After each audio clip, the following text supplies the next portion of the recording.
జాతీయ ప్రధాన కార్యదర్శి సీతారాం యేచూరి కన్నుమూశారు. ఢిల్లీ ఎయిమ్స్ లో ఆయన తుది శ్వాసను విడిచారు.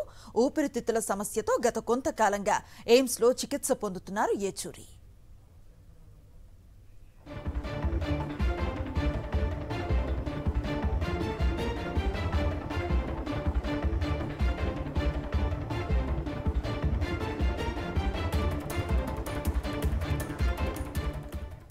సిపిఎం జాతీయ ప్రధాన కార్యదర్శి సీతారాం యేచూరి కన్నుమూశారు.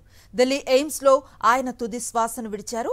ఊపిరితిత్తుల సమస్యతో గత కొంతకాలంగా ఎయిమ్స్ లో చికిత్స పొందుతున్నారు యేచూరి. పూర్తి సమాచారం అందిస్తారు మా ఢిల్లీ కరెస్పాండెంట్ వెంకటేష్.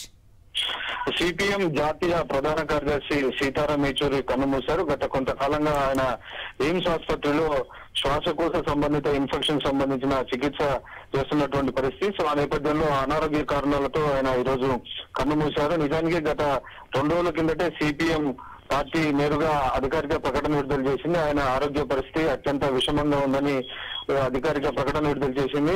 చివరి ప్రయత్నాలుగా 2 రోజుల కిందట విదేశాల నుంచి కొన్ని ప్రత్యేకమైన మందులు తెప్పించి ఆయన ఆరోగ్య పరిస్థితి బాగు చేసేందుకు ప్రయత్నాలు కొనసాగాయి. కానీ ఆ ప్రయత్నాలు ఏవి ఫలించలేదు. దాంతో ఆయన ఈ రోజు కన్నుమూసినట్టుగా మనకు సమాచారం ఉంటుంది. దీనిపైన కాసేపట్లో సిపిఎం అధికారిక ప్రకటన విడుదల చేయబోతుంది. దాదాపు 10 సంవత్సరాల నుంచి సిపిఎం పార్టీకి జాతీయ ప్రధాన కార్యదర్శిగా బాధ్యతలు నిర్వహిస్తున్నారు సీతారాం యేచూరి. సో మొదటి నుంచి కూడా వామపక్ష భావజాలంతో ఎస్ఎఫ్ఐ, ఆ తర్వాత వామపక్ష అనుబంధ సంఘాల్లో పనిచేస్తూ చివరికి సిపిఎం లో అత్యంత ఉన్నత స్థాయి ప్రధాన కార్యదర్శి పదవి స్థాయి వరకు కూడా ఆయన ఎదిగారు. సీతారాం యేచూరి మోహన్ కందాకు మేనల్లుడు అవుతారు.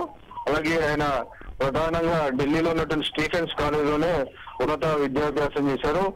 అలాగే ఇటు జేఎన్యూలో జవహర్లాల్ నెహ్రూ యూనివర్సిటీలోనూ ఇతర వామపక్ష ఉద్యమాలతో ఆయన మొదటి నుంచి కూడా చాలా సన్నిహితంగా ఉన్నారు. అందులోనే చాలా క్రియాశీలకంగా పనిచేసి అంచెలంచెలుగా ఎదుగుతూ చివరికి సిపిఎం పార్టీ అత్యున్నత పదవి ప్రధాన కార్యదర్శి పదవికి ఆయన చేరుకున్నటువంటి పరిస్థితి. అలాగే ఇటు పార్లమెంటు సభ్యుడిగా కూడా ఆయన పనిచేశారు. రాజ్యసభ సభ్యుడిగా పనిచేసి పార్లమెంటులో వామపక్ష గళాన్ని వినిపించడంలో చాలా క్రియాశీలక పాత్ర సీతారాం యేచూరి పోషించారు.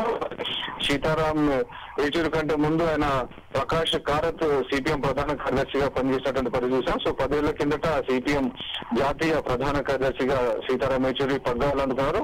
అనంతర కాలంలో పార్టీని బలోపేతం చేసే దిశగా అనేక కార్యక్రమాలు నిర్వహిస్తున్నారు.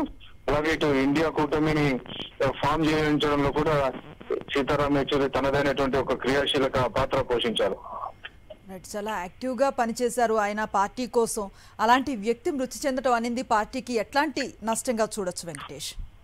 ఖచ్చితంగా సిపిఎం పార్టీకి ఒక బలమైనటువంటి వాయిస్, పోరాట యోధుడిగా వివరిస్తుంటారు. ఒక కామ్రేడ్ గా సీతారాం. వెంకటేష్ మీరు లైన్ లో ఉండండి. ప్రస్తుతం సిపిఎం సీనియర్ నాయకులు మధు మనతో పాటు ఫోన్ లైన్ లో అందుబాటులో ఉన్నారు.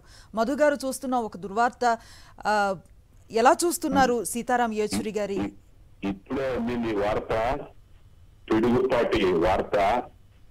కమ్యూనిస్టు ఉద్యమానికి ప్రధాన కార్యదర్శి, గొప్ప సిద్ధాంతవేత్త, రాజకీయ కోవిదుడు, పార్లమెంటులో ఎన్నో అంశాల మీద ప్రభుత్వ విధానాలకి ప్రత్యామ్నాయాన్ని ప్రతిపాదించినటువంటి మహాయోధుడు సీతారాం యేచూరి మరణం భారతదేశ ప్రజాతంత్ర ఉద్యమాలకి, దేశ భవిష్యత్తుకి ఎంతగానో దోహదపడేటువంటి నాయకుడు కోల్పోవడం అనేటువంటిది తీరని లోటు. కమ్యూనిస్టు పార్టీ మార్క్సిస్టు ఆయన చూపిన మార్గంలో పయనిస్తామని, ఎన్ని కష్టాలు వచ్చినా ఇబ్బందులు వచ్చినా ఎదుర్కొంటామని చెప్పి వాగ్దానం చేయడమే ఈరోజు మా ముందున్నటువంటి కర్తవ్యం. ఇది చాలా విషాదకరమైనటువంటి సందర్భం. గొప్ప నాయకుడు, ఆయన మరణానికి కమ్యూనిస్ట్ పార్టీ మార్క్సిస్టు తల వంచి నివాళి అర్పిస్తా ఉంది. రైట్. వామపక్ష భావచాలాన్ని పార్లమెంటు సభ్యుడిగా ఆయన చాలా బలంగా వినిపించిన వ్యక్తి. నేడు ఆయన లేకపోవడం అన్నది పార్టీకి ఎట్లాంటి లోటుగా మీరు చూస్తున్నారు? పార్లమెంట్ లో ఆయన ఉన్న కాలంలో నేను కూడా కొంతకాలం పార్లమెంట్ లో ఉన్నాను.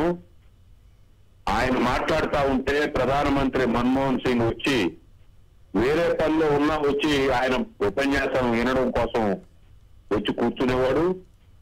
సోనియా గాంధీ ప్రత్యేకంగా కొన్ని అంశాల మీద సీతారాం యేచూరి గారితో సంప్రదింపులు జరిపేది. ఆ రకంగా పార్లమెంటులో చాలా కొద్ది మంది మేధావుల్లో ఆయన ఒక గొప్ప మేధావి. పార్లమెంట్ లో ఆయన ఉపన్యాసాలు గాని, బయట ప్రజా ఉద్యమాల్లో ఆయన పాత్ర గాని, విద్యా వైజ్ఞానిక రంగాల్లో ఆయన కృషి, ఆయన రాసినన్ని పుస్తకాలు, ఆయన చేసినన్ని ఉపన్యాసాలు ఈనాటికి చైనాలో గాని రష్యాలో గాని పుస్తకాలుగా ఇప్పటికే ప్రచురించబడ్డాయి. ఆ రకంగా అంతర్జాతీయ కమ్యూనిస్టు ఉద్యమంలో కూడా పెద్ద గుర్తింపు కలిగినటువంటి వాడు చిదంబరం లాంటి వాళ్ళు, ఆర్థిక రంగంలో బాగా అధ్యయనం చేసినటువంటి వాళ్ళందరూ కూడా సీతారాం యేచూరి గారి యొక్క ఉపన్యాసాలని శ్రద్ధతో పార్లమెంట్ లో వినేవాళ్ళు. దేశవ్యాప్తంగా అన్ని రాష్ట్రాల్లోనూ ఆయన ఉపన్యాసాలను ఆ రకంగా విన్నారు. అందువల్ల అలాంటి మేధావి ఈరోజు మరణించడం దేశ భవిష్యత్తుకి కమ్యూనిస్ట్ ఉద్యమానికి తీరని లోటు అని చెప్పి చెప్పక తప్పదు. రైట్. ఆయన 1975లో సిపిఎం ప్రాథమిక సభ్యత్వం తీసుకున్నట్లుగా మనం చూస్తూ ఉన్నాం. ఆ రోజు నుంచి ఈవేళ జాతీయ ప్రధాన కార్యదర్శిగా ఎదిగిన తీరుని మీరు ఎట్లా చూస్తారా ఆయన జర్నీని? ఆయన యూనివర్సిటీలో చేరకముందు, సెంట్రల్ జవహర్లాల్ నెహ్రూ యూనివర్సిటీలో చేరకముందు హైదరాబాద్ లో నిజాం కాలేజీలో చదివాడు. మన నిజాం కాలేజీలో ఆయన చదువుతున్న రోజుల్లో ప్రత్యేక తెలంగాణ ఉద్యమం వచ్చింది. చెన్నారెడ్డి గారి ముఖ్యమంత్రిగా ఉన్న రోజులవి. అప్పుడే ఆయన రాజకీయాలకి ఆకర్షితుడయ్యాడు. చాలా గొప్ప మేధావి కింద జవహర్లాల్ నెహ్రూ యూనివర్సిటీలో ప్రొఫెసర్లు, ఎంతో మంది టీచర్లు అందరూ కూడా ఆయన్ని చిన్న వయసులోనే గుర్తించారు. యూనివర్సిటీకి చైర్మన్ గా ఎన్నికయ్యాడు. ఆ తర్వాత కొద్ది కాలానికి కమ్యూనిస్ట్ పార్టీ పుత్రపల్లి సుందరయ్య, జ్యోతిబాసు ఇలాంటి నాయకులందరూ కూడా ఆయన్ని పిలిచి ఆయన భవిష్యత్తు మార్గం గురించి కర్తవ్యాలు నిర్దేశించడం జరిగింది. సుందరయ్య గారు ఇచ్చినటువంటి పిలుపునందుకొని ఆయన పార్టీ కార్యకర్తగా తయారయ్యాడు. ఆ రకంగా ప్రకాష్ కారత్, సీతారాం యేచూరి దాదాపు ఒకే పీరియడ్ లో పార్టీలో పోలిట్ బ్యూరోలకి అగ్రనాయకులుగా వచ్చారు. అప్పటి నుంచి ఎనలేని సేవలు కార్మికులకి, కష్టజీవులకి అందించారు. మన దేశంలో ఈ రోజున్న రాజకీయాల్లో చాలా ధరలు పెరిగి, నిరుద్యోగం తగ్గక, ప్రైవేటీకరణ పెరిగి, పెన్షన్ లాంటివి ఉద్యోగస్తులకి కృతజ్ఞతా భావంతో ఇచ్చేటువంటి పెన్షన్ లాంటివి కోతలకి గురవుతున్న ఈ రోజుల్లో సీతారాం యేచూరి మరణం రానున్న ఉద్యమాలకి, పోరాటాలకి తీరని లోటు అని చెప్పి మేము భావిస్తున్నాం. రైట్. థ్యాంక్ యూ మధు గారు.